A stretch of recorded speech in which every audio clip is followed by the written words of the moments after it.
last time, we talked about applications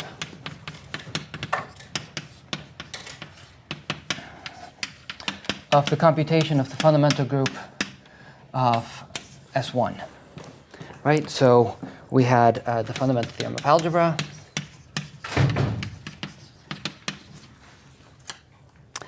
We had the Brouwer fixed point theorem.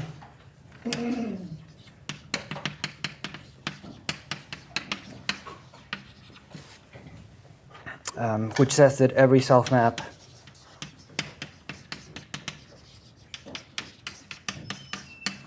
of D2 has a fixed point.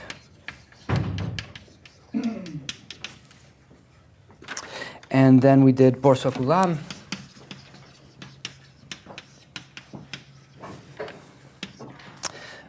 Which says that any map from S2 to R2 must identify an antipodal pair of points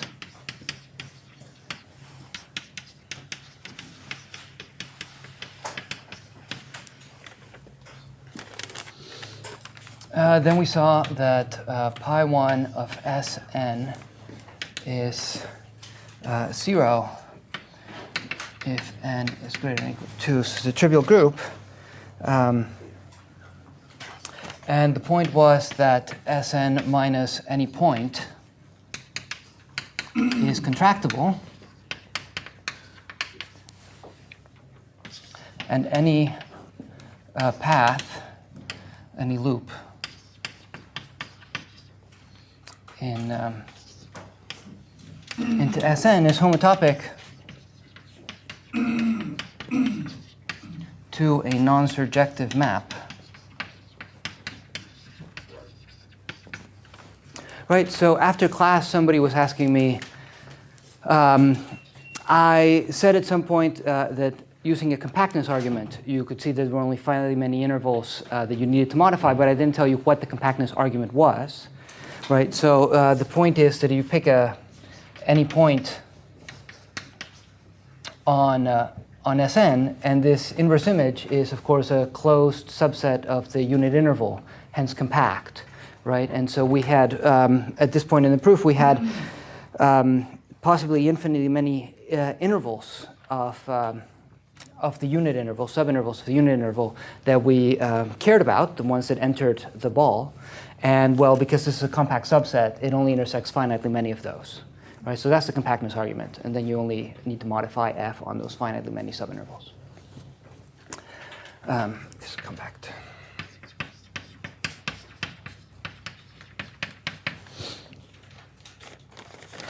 Okay, and then we proved also that Rn is not homeomorphic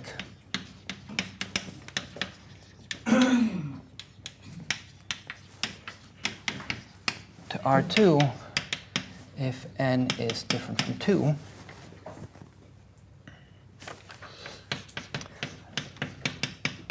That the fundamental group of a product is the product of the fundamental groups. And incidentally, that if you have a homeomorphism,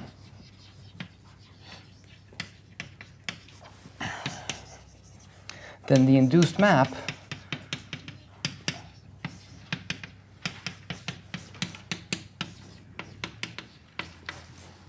is an isomorphism.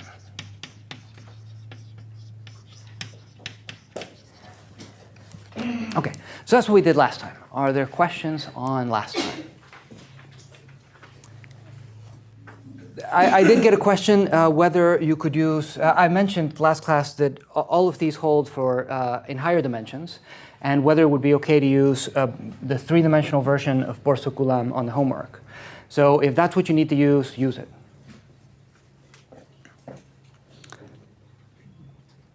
Okay.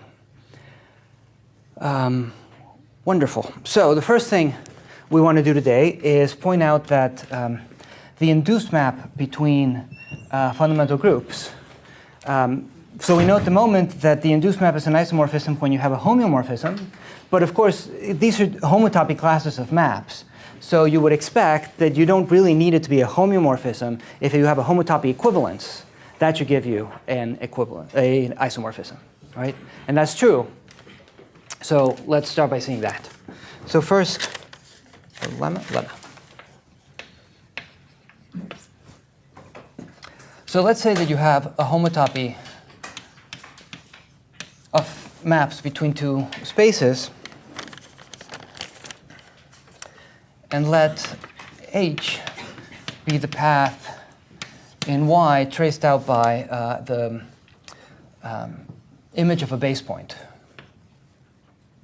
So we're going to send T to phi sub T of x naught.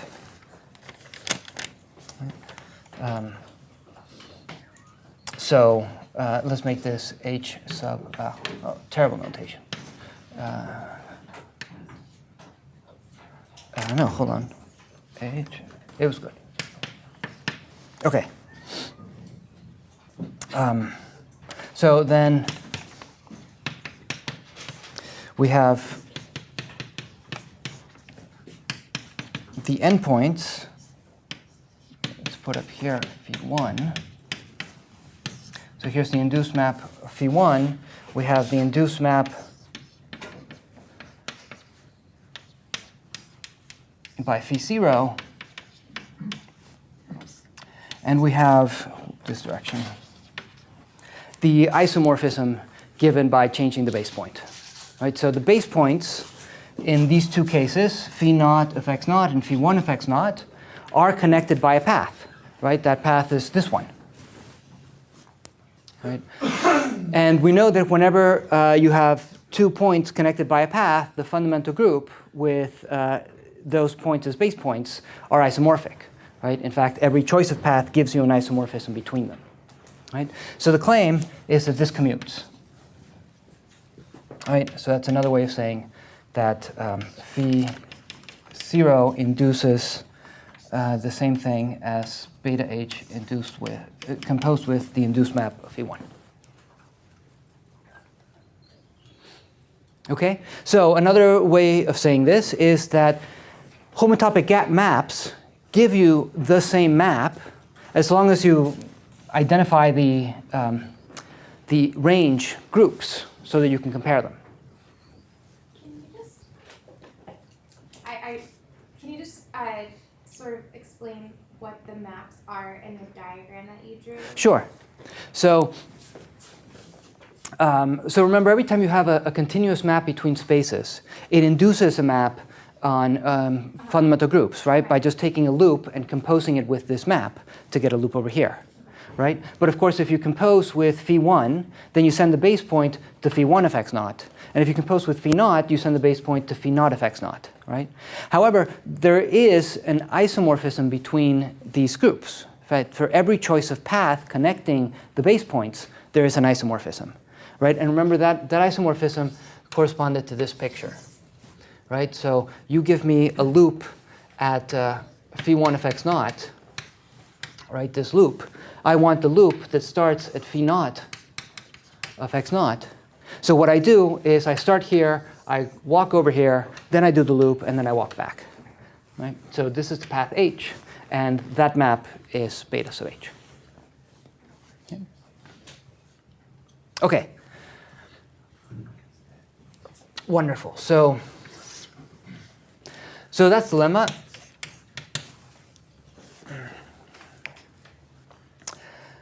So the proof is we're going to just take any loop, and we're going to show that, so given any loop in pi1 of x naught, we want to show that phi naught composed with f, which is what we would get on the left-hand side, is the same as, is homotopic, path homotopic to beta h composed with phi1 composed with f. right? So if we show that this loop is path homotopic to this loop, then we're done because f was an arbitrary element here. Right, so that'll show that we've induced the same map on the fundamental group. What is on the left side? I just can't read it. Phi naught composed with f. Right, so this is the image of f. Well, the homotopy class of this is the image of this class under this map. Gesundheit. Okay, great. So remember, beta h is given by h dot phi1 composed with f dot h bar, right, where this is the path h, and h bar is just the path going the opposite direction. So we just want to put sub t sub t sub t to get a homotopy between them, right? So let h, let's use s, I'm already using t, be the, okay, so this is going to be a path from 0, 1 to y, be a reparametrization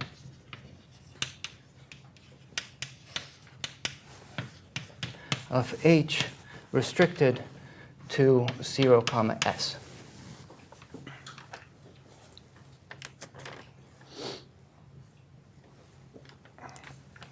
Right, i.e.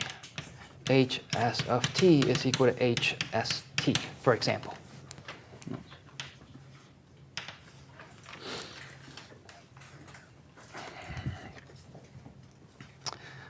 So then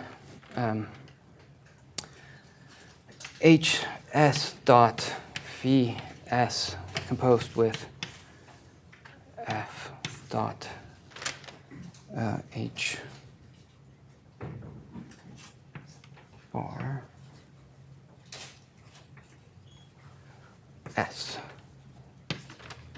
Okay, so remember the way we constructed h was that at every t you're at phi sub t of x naught, right? So that means that this concatenation makes sense, right? This path ends at phi sub s of x naught, right? And that's exactly where this one ends. This one starts and ends where this one ends. Yes? The on the left of where your finger is, that's equal to the right side of what you... Yes, this is equal to this. Yeah, just by the definition of beta h. Okay. Okay, so this is a path homotopy.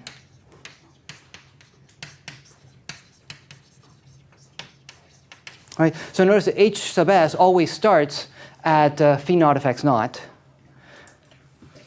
And because we go back, we also end there. So this is a path homotopy between, so if you plug in s equal to 0, you get the left-hand side. And if you plug in s equal to 1, you get the right-hand side, beta h of phi1 composed with f.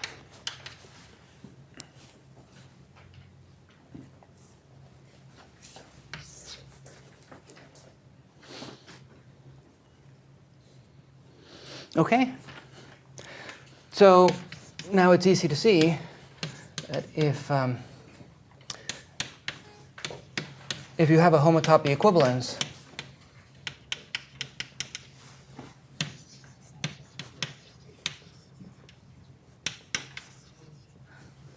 then the induced map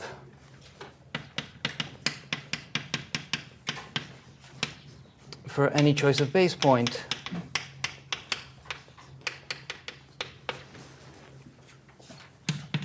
is an isomorphism.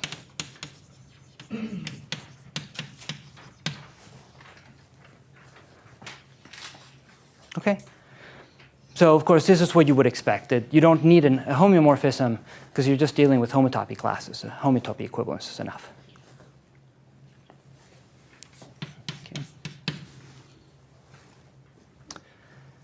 Okay. Okay, so for the proof, consider a homotopy inverse.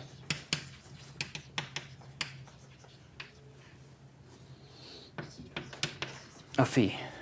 right? So that means that if you do psi composed with phi, this is homotopic to the identity in X. And if you do phi composed with psi, this is homotopic to the identity in Y.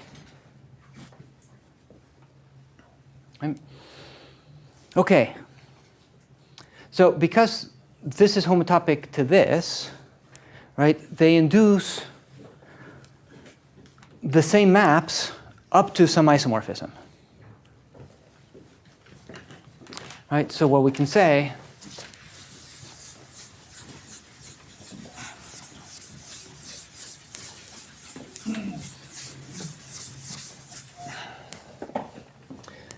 is that psi composed with phi, the induced map, is equal to beta h for some h.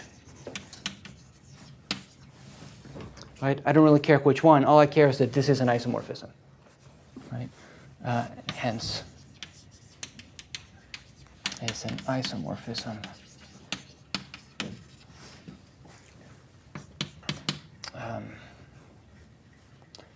from pi 1 of x naught to pi 1 of x, and we've switched base points in principle.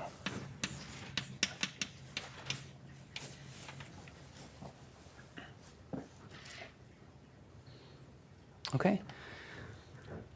OK, but really what I care about is, since this is an isomorphism, and we know that the composition, the induced map of a composition is the composition of the induced maps, right? Then, well, if this is an isomorphism,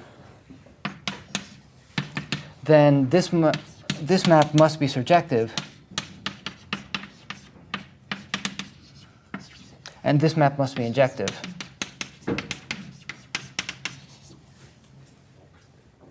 Right? And of course, the same thing is true if I switch the order, because that's also isomorphic, homotopic to the identity. So phi star composed with psi star is an isomorphism. So phi star is surjective.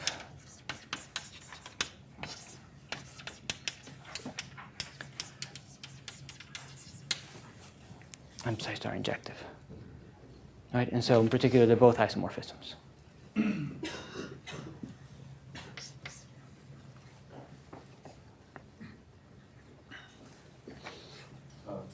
Explain why psi by star is beta h. Sure, that's this lemma, right? So take as your homotopy the one that goes from psi composed with phi to the identity, right? So one of these, say this one, would be psi composed with phi, and this one would be the identity, right? So here I get psi composed with phi, and here I get the identity. So I just end up with beta h on this side. More questions?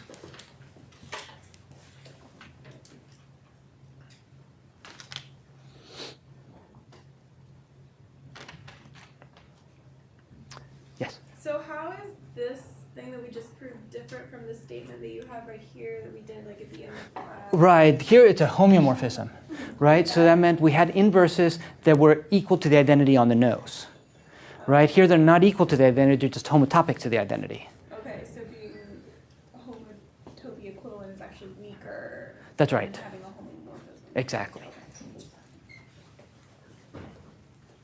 Right, so for example, think of a contractible space, right? So you can take Rn and contract it to a point, right? So the inclusion of a point is homotopy equivalence, but it's certainly not a homeomorphism. Yeah.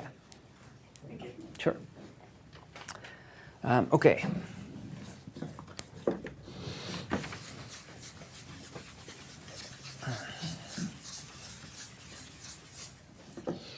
So in particular, one it's worth introducing notation for homotopy that fixes the base points. So if phi sub t is a homotopy and phi sub t of x naught is equal to y naught for all t, then we don't have to introduce this beta. Then we just have if this map is equal to this map on the nose, as maps.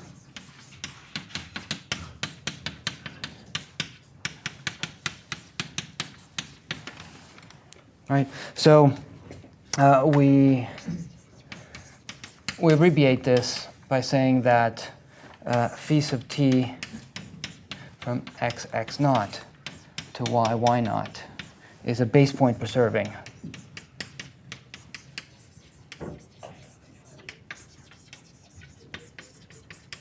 homotopy. Right? If we're feeling lazy, we just write this and say it's a homotopy. And the notation indicates that for all t, you're mapping x naught to y naught. Right? Similar lazy notation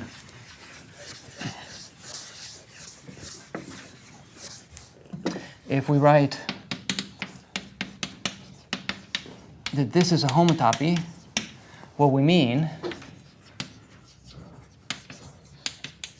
is that A is a subset of x, B is a subset of y, phi sub t is a homotopy of maps from x to y, and the image of A lands inside B for all t.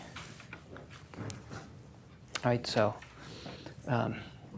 this is convenient notation, especially later. Right now, we really use the case of a point. Okay.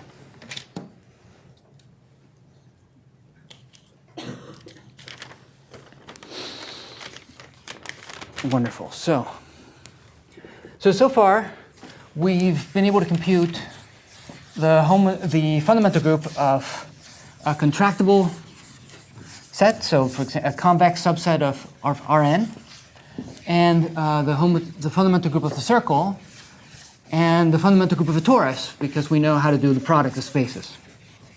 Right? So next we're going to see a really powerful tool that lets you compute lots of fundamental groups. Right? So this is known as the Van Kampen Theorem.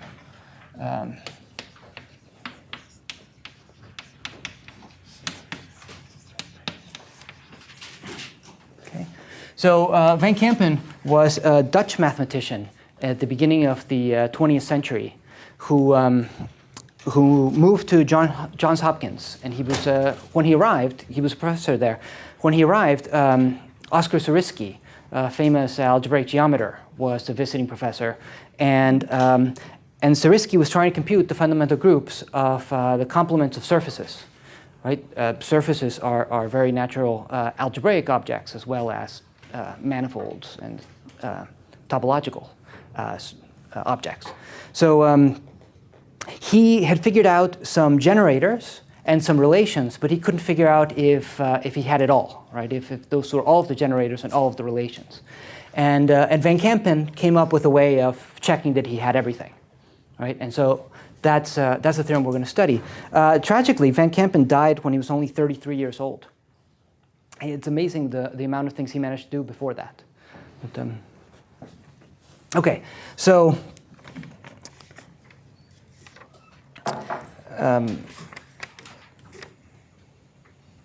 so let's state a version of this, and then so let's say that you have X, and you write it as a union of two subsets with A and B open and path connected. A and B open, and A, B, and A intersect B are path connected.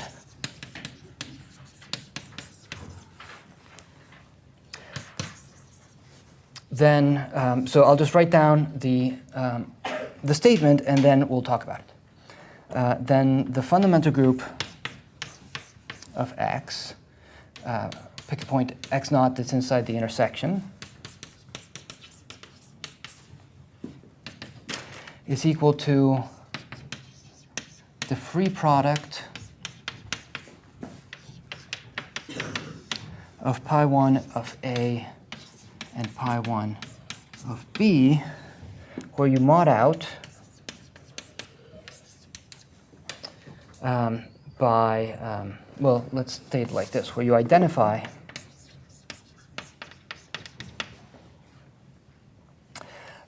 elements of pi1 of A and pi1 of B if they are the image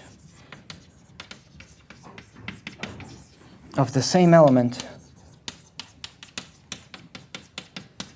of pi1 of A intersects B. Okay, so the idea is you're going to construct pi1 of X from the fundamental group of pi1 of A and pi1 of B by just taking the free product. So we'll talk about free product in a moment, but that just means you're just going to form words out of letters in pi1 of A and pi1 of B. Right? So you're just going to put them together formally. And the only relation between them is that if an element of pi1 of A comes from pi1 of A intersect B, then you consider it as the same as the element of pi1 of B that you get from that element of the intersection. Can you just say that one more time? Yeah. So we're going to have words consisting of loops in pi1 of A and loops in pi1 of B, right? So loops in A, loops in B, right? And the only relation between these loops is going to be that a loop that comes from pi1 of A intersect B is going to give us the same element no matter which group we see it in, right? So, yes? Two questions, I guess. Sure. One, is this basically like quotient out by a normal subgroup? Or? It is, absolutely. And then I remember a similar theorem in manifolds for Durand cohomology. Are they related? So let's say morally, yes. So yeah, so once we get to homology, the corresponding thing is a long exact sequence in homology. So we can revisit that once we've gotten to that. Yeah. But certainly it is you know, a construction of the homology of a space from pieces. Okay, so great. So free products. So let me remind you about free groups. So if G1 and G2 are groups,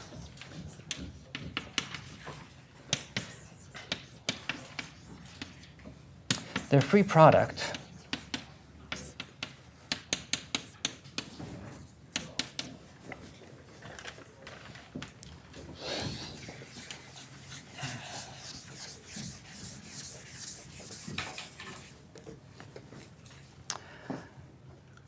consists of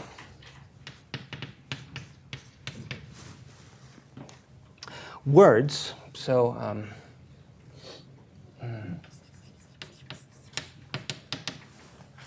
so you're going to have G sub 1 followed by G sub 2 followed by G sub 3. All right, so just a finite word, so just, sequence, finite sequence of elements from one of the groups. So each GI is in either G1 or G2. Right? And we can reduce a word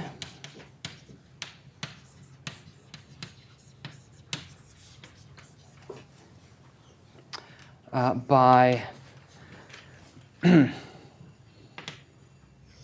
doing two operations. If Gi and Gi plus 1 are in the same group,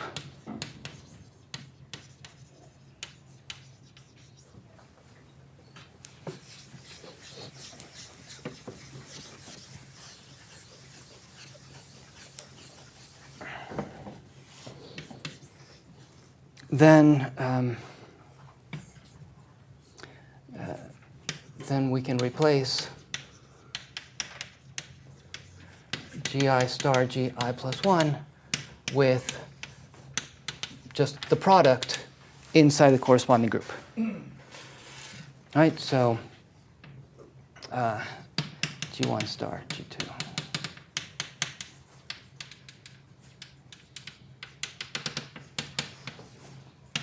Gn is the same as putting these two together.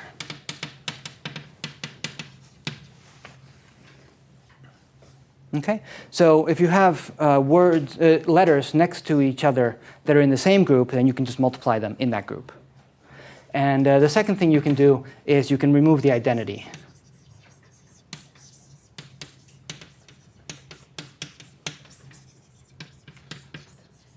From either group. Right, so if I have something and then I have the identity in one of the groups,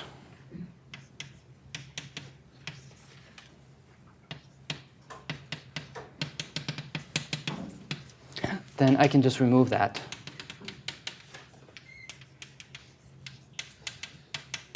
And I consider that the same word, or a reduction of the same word. Right? So those are the two ways of reducing.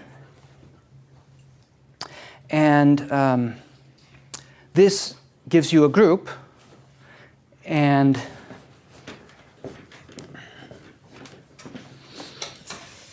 in which the identity is the empty word.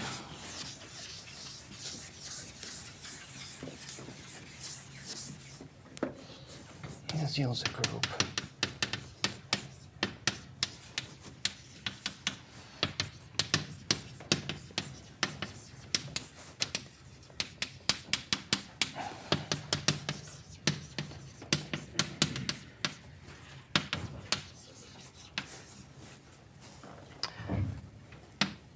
It has the following key property.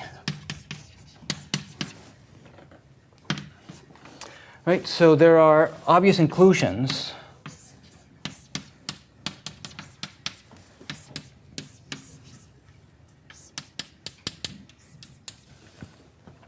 by just putting a word with a single letter, and that letter being elements of G1 in this case, or letters being elements of G2 in this case.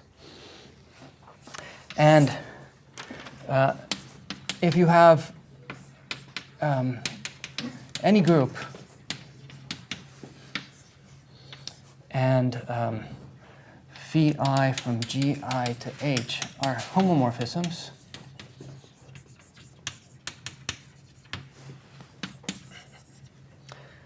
then there's an obvious extension from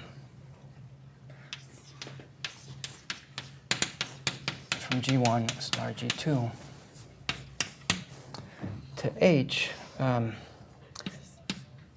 extending phi1 and phi2.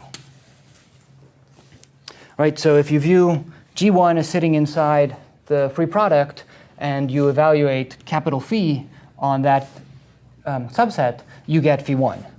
Right? And if you evaluate capital phi on G2, you get phi2. Right? And of course,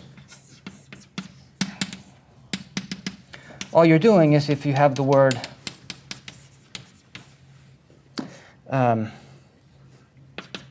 then you just do phi, let's say phi L of 1 of G1 times phi L of 2 of G2 phi L of n of Gn, where L of I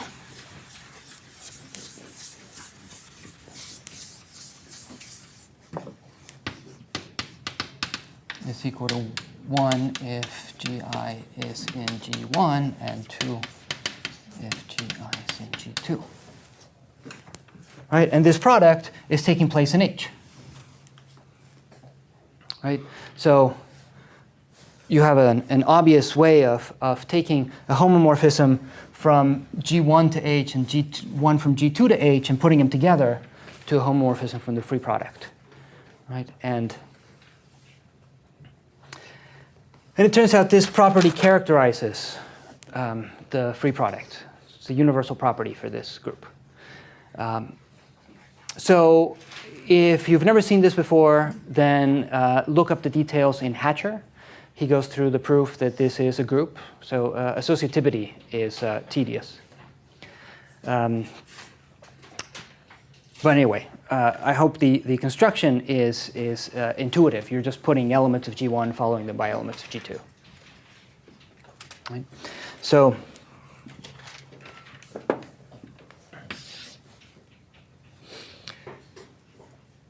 So in this case where we have two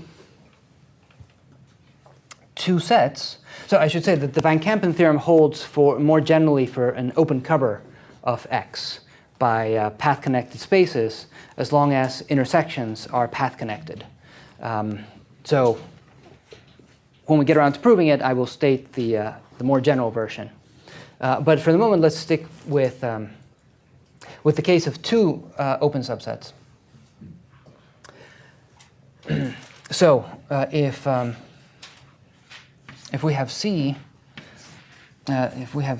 equal to the intersection, and we have, say, the inclusion into A and the inclusion into B, and then these guys have inclusions into X, then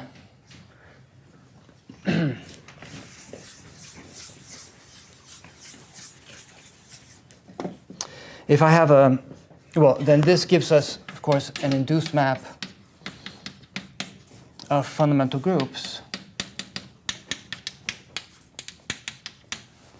So remember, we pick a base point that's in the intersection, and so it's in all of these.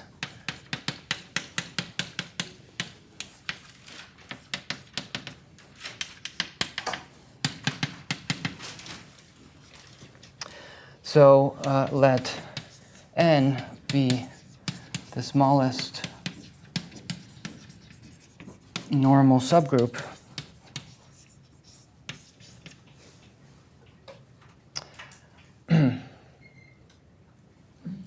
of the free product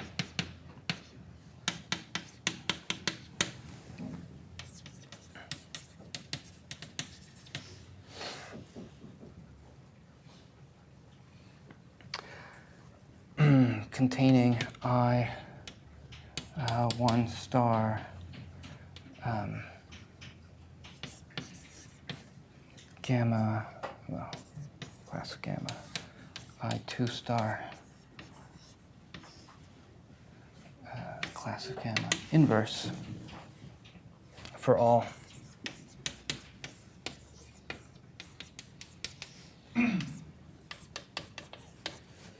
elements here.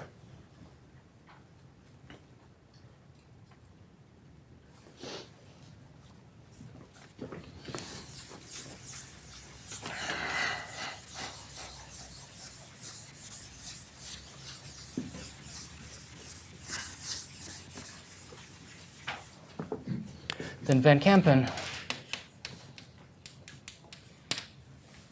says that the fundamental group of X is the free product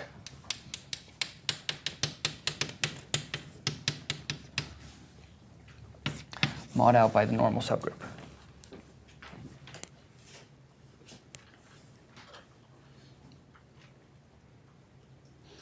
Okay, so this says exactly what I just erased, that we're just taking the free product and then we're identifying a loop if it's, we're identifying an element here and here if it comes from the same element in the intersection.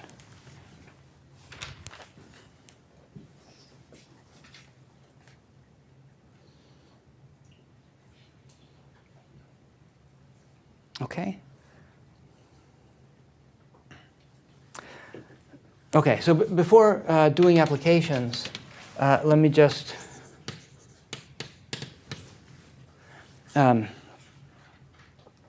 there is a way of viewing this statement in a more, well, at least stating it more categorically, right? So this diagram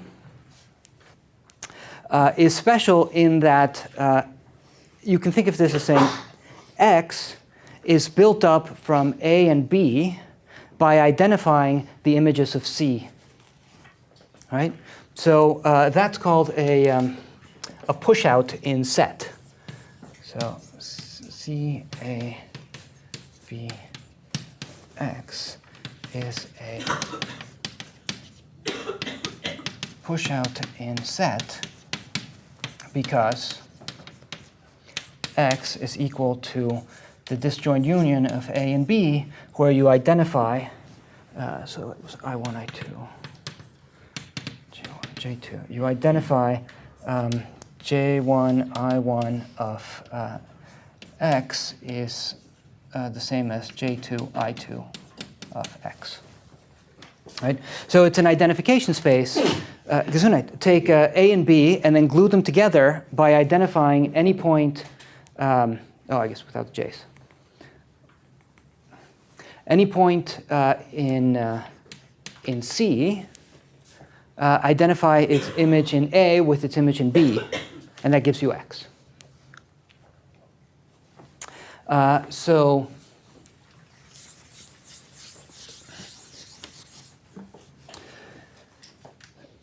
And what we're claiming over here is that the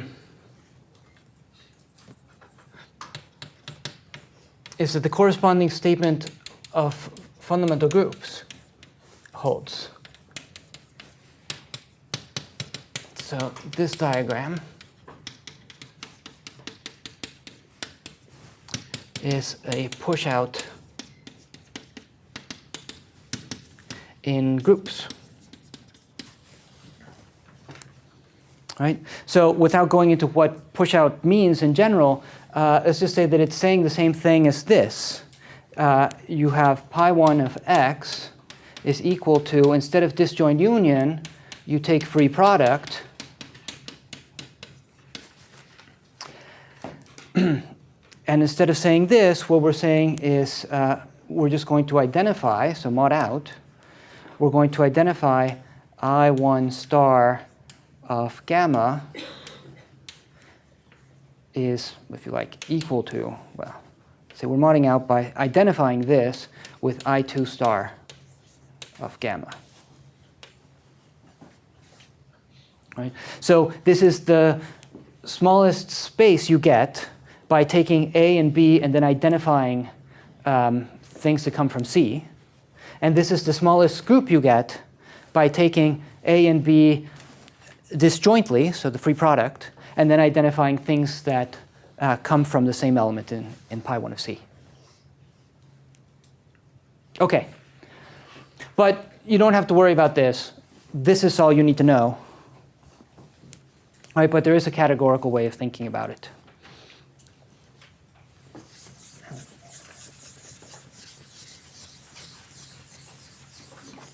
OK, so we're going to put off the proof of Van Kampen and focus on what we can compute with it.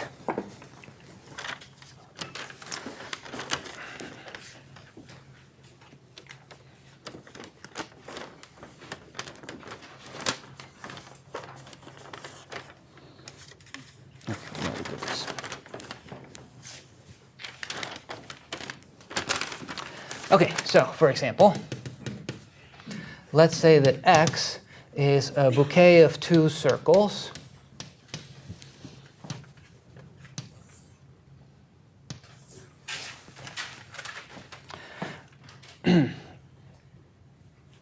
OK, so we have two circles identified. We pick one point from each one and identify those points. OK, so we need to construct an open cover of path-connected sets with path-connected intersection. Right? So we want them all to contain the base point, and the base point is going to be the distinguished point. So what we can do is take A to be that, take B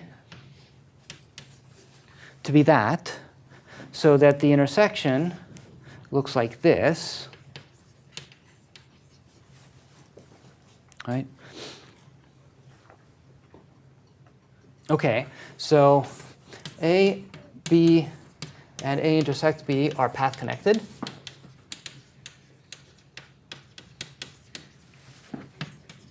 So the fundamental group of X is the fundamental group of A, free product fundamental group of B, mod out by this normal subgroup.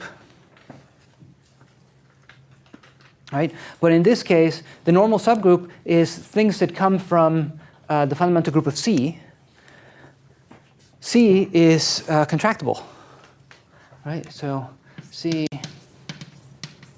is contractible. So N is trivial, right? So I'm going to use 1 for the trivial group instead of 0 for the trivial group, hopefully without causing confusion. Can you explain why C being contractible means that the normal subgroup is just going to be trivial? Sure. So in this diagram, this is the trivial subgroup, right? So what we want to do is take the free product and identify everything that in pi1 of A with something in pi1 of B if they come from the same element of pi1 of C. But pi1 of C only has the identity. So all you're doing is identifying the identity in A with the identity in B. And that doesn't change the free product at all because we can reduce by removing the identity. So we're not doing anything. Right? So it's just a free product.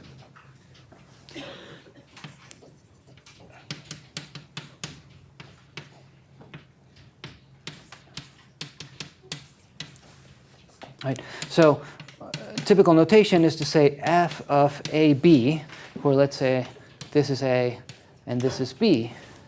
Right. This notation means the free group on 2 generators, and here are the generators.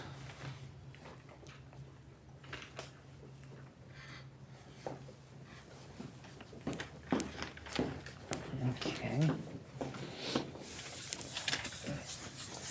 Van Kampen gives us a very quick proof of the fundamental group of the spheres that we had to work hard for before. So consider a sphere.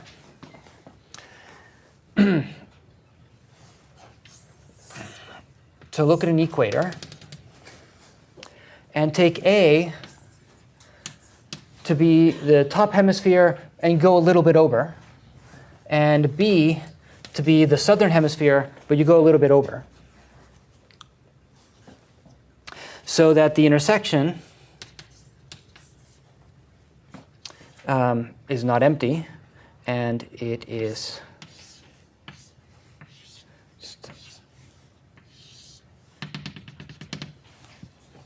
it's just a little tube around, a little strip around the equator.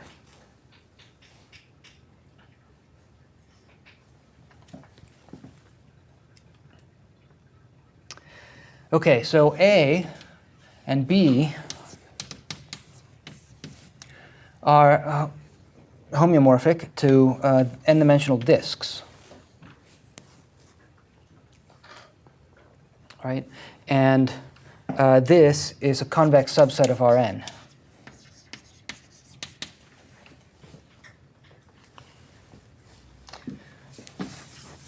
Or if you like, they're contractible sets, subsets of the sphere, right? If you're only looking at the upper hemisphere plus a little bit, you can contract that to the North Pole.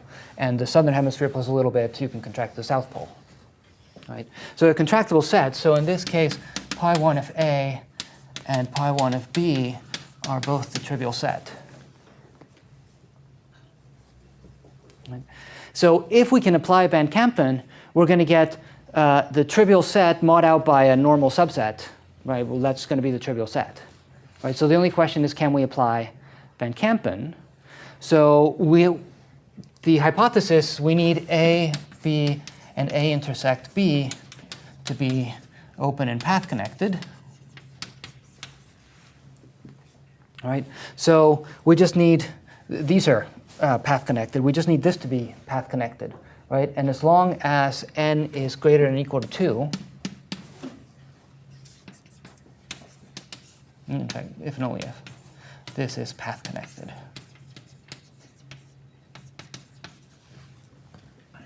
Right? Because obviously if you did this for S1, right, you would have this interval and then this interval, and the intersection would be these two intervals, which is not a path-connected set, right? So for S1, this doesn't work.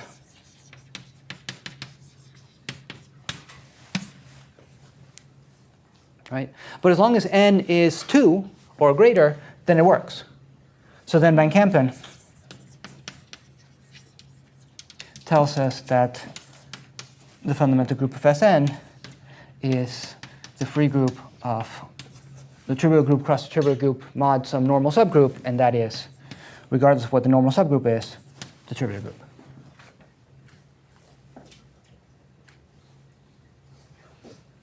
What is the normal subgroup? Well, because it's the upstairs is the trivial group, n can only be the trivial group, right? But if you like, what's going on is here you have an Sn minus 1, right? So, for example, if we were doing n equals 2, then this is an S1, and we know that S1 has non-trivial homotopy group, right? But what happens is when you look at the image of this loop inside A, you can contract it to the North Pole, so it's trivial.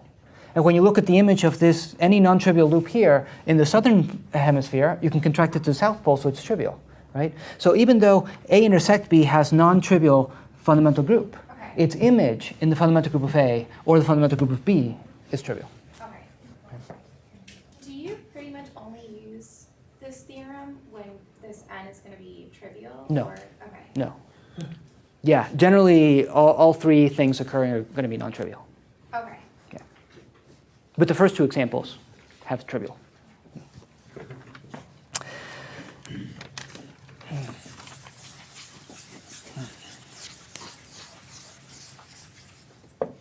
Okay, let's look at the torus. Right, of course, we already know how to compute the fundamental group of the torus because it's just S1 cross S1. But let's compute it using its identification space, right, which we talked about when we were talking about cell complexes. Right, so the torus is just a rectangle with opposite sides identified. Right, so it includes the interior. And remember that all four edges correspond to the same point. Right, so you have some point here, and all four vertices correspond to the same point. And then you have one loop, say that one is A, and then you have some loop like that is B. Okay, so we want an open cover of path-connected sets. Right? So okay, we're going to use this as our vertex, right? So this is going to be the base point. And so what we can do is for A, pick some disk in the center and take everything outside of that. Right. So that's A. For B, pick something that goes like this. So it includes this, right? So I want to cover. So now I need to include the center, that disk that I removed. I want to include the base point, right? So just in larger open sets, so it includes the base point. Of course, all of these points are the same, so that means it actually extends out like that, right? So make that B. Of course, this is all in the identification space. No. Thank you.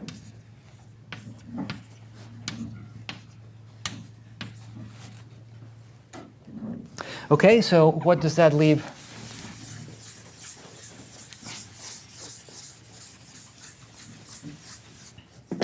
For C, okay, well, here's the set that we had for B, and for A, we removed this disk. So C is going to be all of the parts of B that don't have that disk. Yeah, it was down here. Okay? So there's our open cover, and A, B, and C are path connected.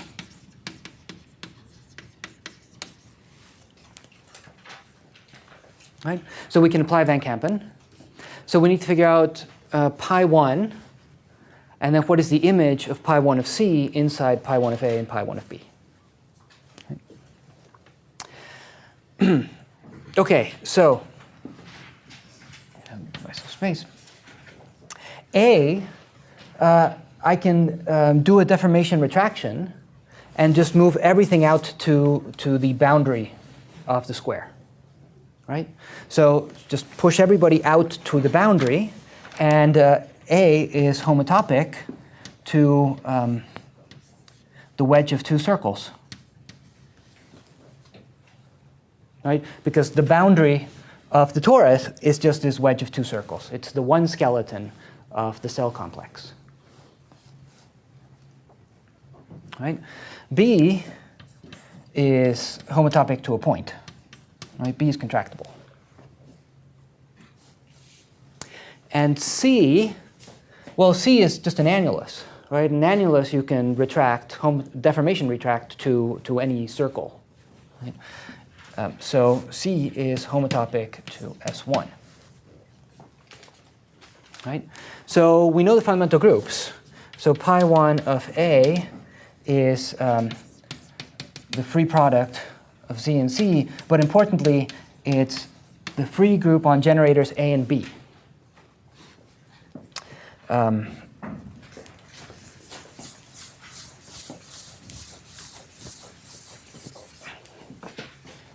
Pi1 of B is trivial, and pi1 of C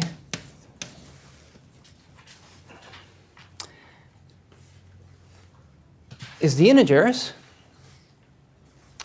which you can think of as the free group on a single generator. Let's call that generator gamma. And gamma is, here, let's put it in this picture. That's gamma. Right, so it's a loop inside this annulus. Well, of course, gamma should be based at here. So it's really something like that. So it has the right base point.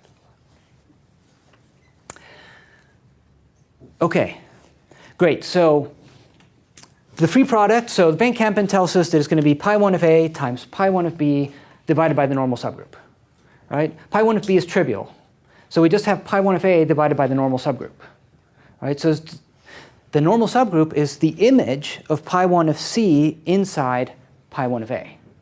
So that's what we need to figure out. Right? So let me write that so far. So Van Kampen tells us that pi1 of X, in this case the torus, is, well, first of all, pi1 of A, free product pi1 of B mod out by the normal subgroup. But here, that's just pi1 of A.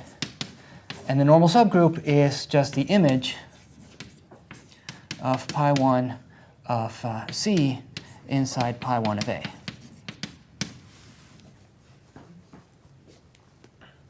Right? And even better, that's the free group on AB, and we're modding out by the free group on gamma. Well, the image of the free group on gamma. OK? So what I want to do is write gamma in terms of A and B.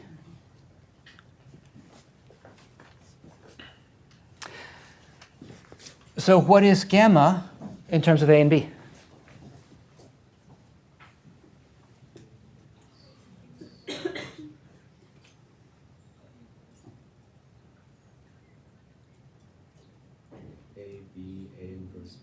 Exactly right. Right? So if you look at C inside A, if you look at gamma inside A, then it deforms onto the boundary, and it goes all the way around the boundary once. Right? So then you can just read it off. It does A, it does B, it does A inverse, and it does B inverse. Right? So gamma in pi1 of A represents AB, A inverse, B inverse.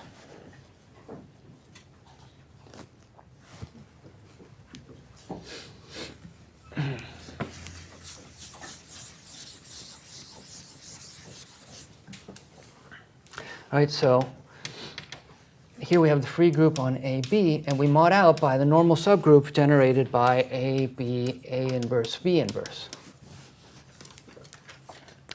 Okay, this sort of thing happens a lot, so we have special notation for this. We write the group generated by AB subject to this relation.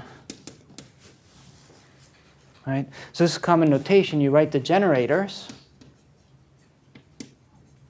and then you write the relations. Right? So really, I mean, this is equal to 1. So I could write this out as AB, A inverse, B inverse equals 1. But usually you leave out the equals 1 and just write the relation. And there's an implicit equals 1. Right? And if you have more than one relation, you just add them there. Okay? Now in this case, if you have the free group on A and B, but AB, A inverse, B inverse is equal to 1, right? Now, I could also write this, equally good notation, by moving some of this to the other side. So this just says AB equals BA. So I have the free group on two generators, subject to, they commute. Right? So that's just C2, or if you like, it's the free abelian group on two generators. Which, of course, is the answer we got before. Right? Luckily. OK, questions on this? All right, so this is what most of the computations you do with this look like. You end up with a presentation of a group, it's called. Right?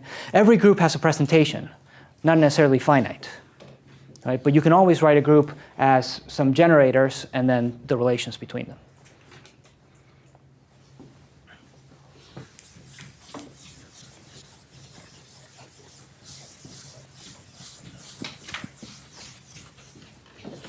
OK, let's do another case like this. Slightly faster this time, since we know how it's going to work. But let's say you have a surface of genus 2. Well, let's say orientable, to be clear.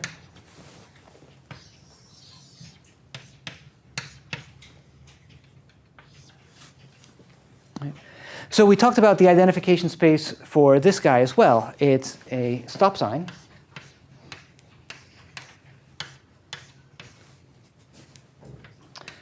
A, B,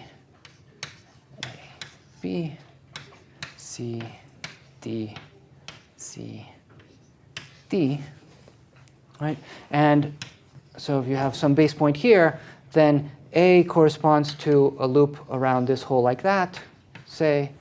B corresponds to a loop around this hole like that, and then C and D do the same thing around this hole.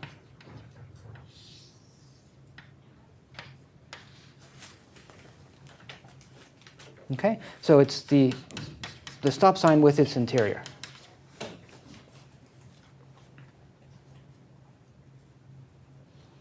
Okay? So we're going to play the exact same game.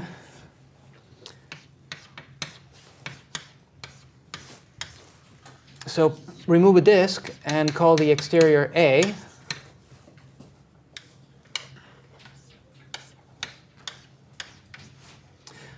Take an open set containing that.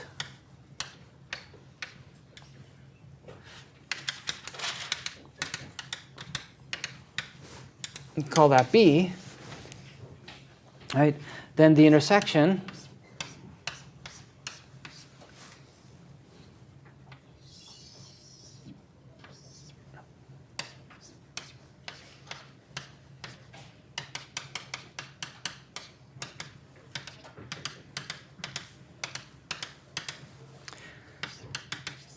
C, and these are all path connected.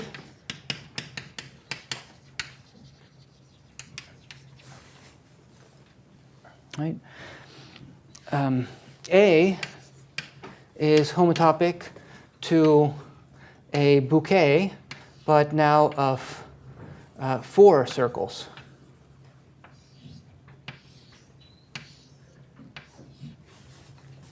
Okay, they should only be touching in one point. Let's see.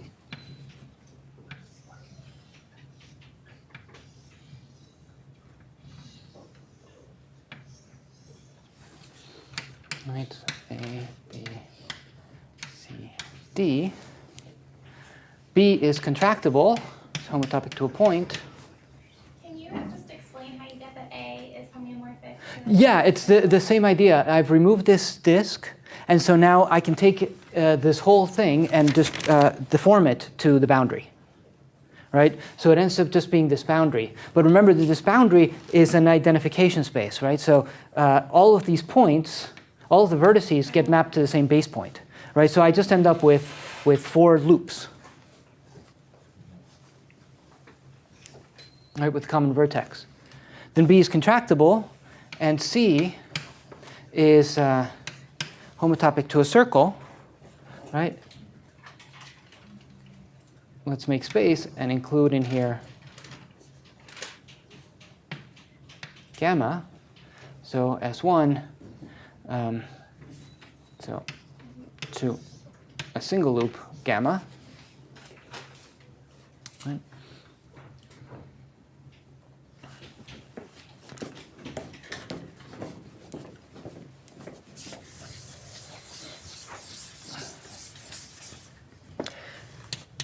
So pi1 of A, by the same reasoning, is going to be the free group on A, B, C, D.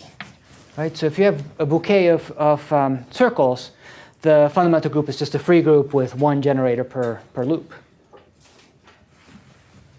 Pi1 of B is trivial. Pi1 of C is the free group generated by gamma. Right? Pi1 of X is, well, by Van Kampen, pi1 of A times pi1 of B divided by n. But because B is trivial, this pi1 of A divided by the image, well, the normal subgroup generated by the image of pi1 of C in pi1 of A. And gamma represents, what loop does gamma represent in the fundamental group of A? Exactly right. Right? So you just take gamma, and in A, it goes all the way to the boundary. So you just go around the boundary. Right? So this represents A, B, A inverse, B inverse times C, D, C inverse, D inverse, pi1 of A.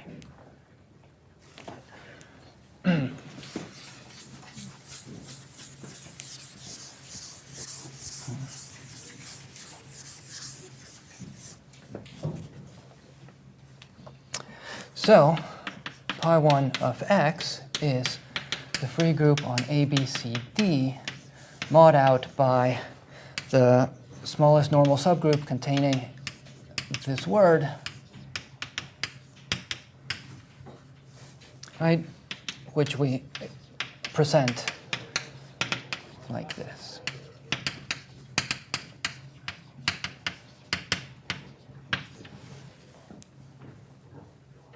Right?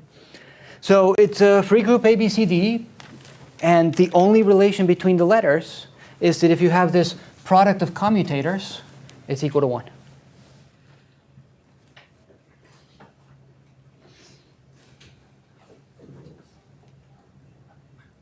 Okay? So it's great in the sense that we computed the fundamental group. There it is. Right? It's perhaps a little less satisfying than the previous one because we can't just say, oh, well, it's our favorite group, C squared. Right? Yeah, this is not an abelian group, for example. Right? So in particular, if you want to compare them, you could say, well, OK, this is not abelian. That one is abelian. So then they're different. Right? Another thing you could do is abelianize this one. Right? So take this group and then mod out by all commutators. Right? So note the abelianization. So G goes to G divided by its commutator subgroup of pi1 of x is the free abelian group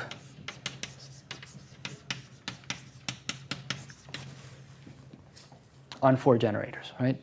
So this is easy to see because if I make this abelian, if I just declare that A, B, C, and D are now going to commute, then this relation doesn't add anything, right? So I just get the free abelian group with no relations, right? So that's C to the 4.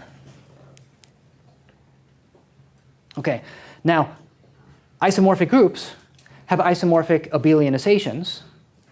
So from here, we see clearly that this group is not the same as the group as the torus, right? So this implies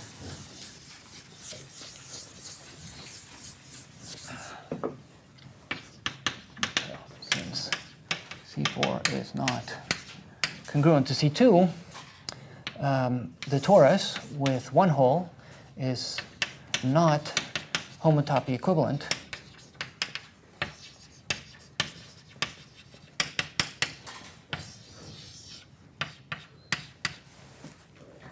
to the torus with 2 holes.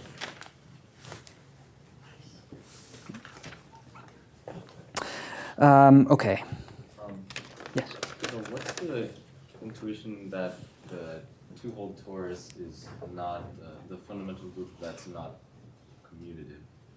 Or sorry, the Yeah. So.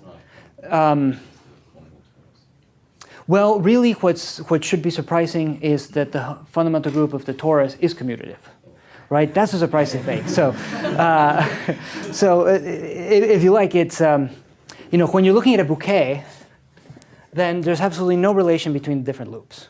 So if I do A and then I do B and then I come back and do A inverse, there's no reason for those A's to cancel, right? Because you did a B in between and there's nothing mediating between them, right? Now, in the case of the torus, you're exactly gluing in, I've erased the picture, but you're exactly gluing in the inside of A, B, A inverse, B inverse. So you're taking that particular word and you're saying this word is trivial, right? So perfect, you've made them commute, right? But when you're looking at the 2-hole torus, you're starting out with these 4 loops that have no relation between them at all, and you're adding in a single relation, right? That relation is the interior of this loop. So you're just declaring this loop is trivial, right? And that loop is the product of the commutators, right? So, yeah. So, in general, the fundamental group is going to be non-commutative. It's strange and beautiful that it was commutative in that case, but generally not.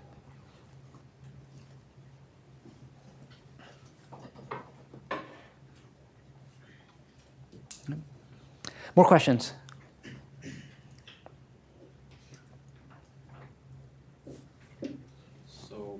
So in the torus case, just a single hole torus, if I have a loop that goes into the donut hole and then one that goes around, I can deform that into, what we're saying is we can go into the donut hole first and then go around. But in the 2-hole torus, we couldn't do that? That's correct. Okay. They would not be equivalent loops.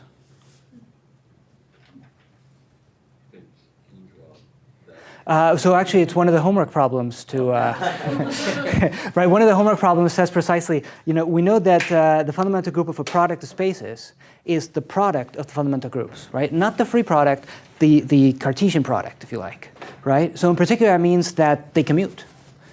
And so you're supposed to construct a homotopy showing this commutativity, right? And if you like, you should think about the torus as a way where you can do this, where you can see what you're doing, and then try to get the proof to work in general.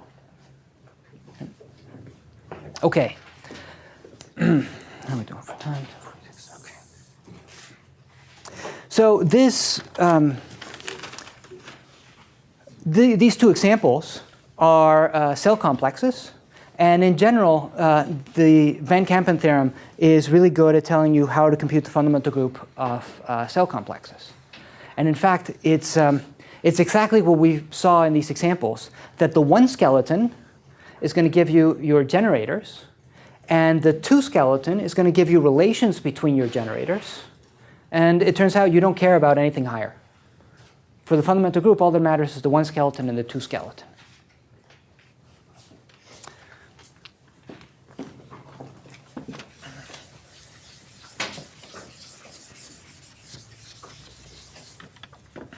Okay, so cell complexes.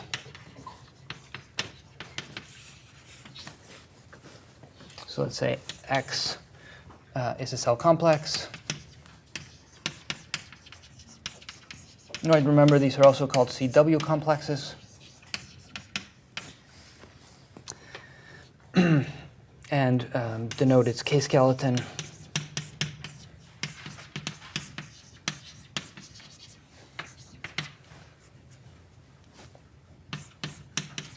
XK.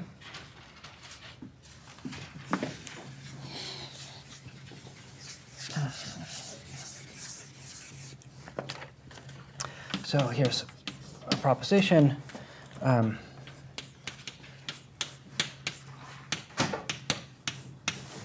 The natural map between the 1 skeleton and X, so this is just the inclusion of the 1 skeleton inside X, induces a map here which is surjective.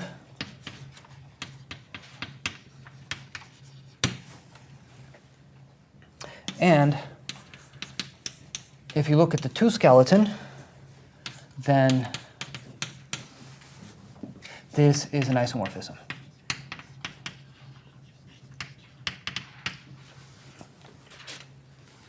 Okay? So all of the relations come from the 2 cells.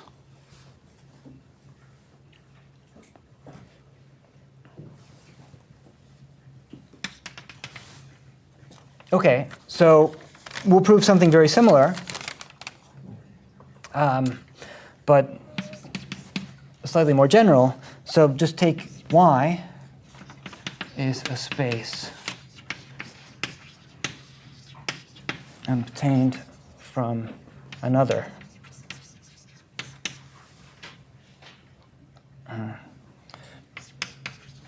Which we assume is path connected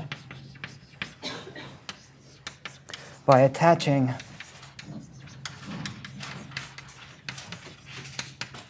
a collection of 2 cells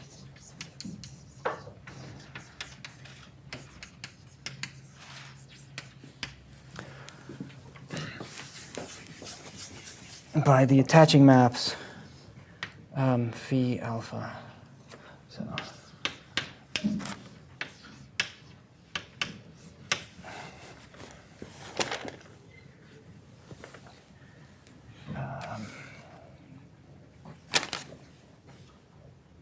(9:32:11). Oh, class over, right? Okay, so perfect. So I'll finish stating this. No, I won't. I'll finish stating it next time.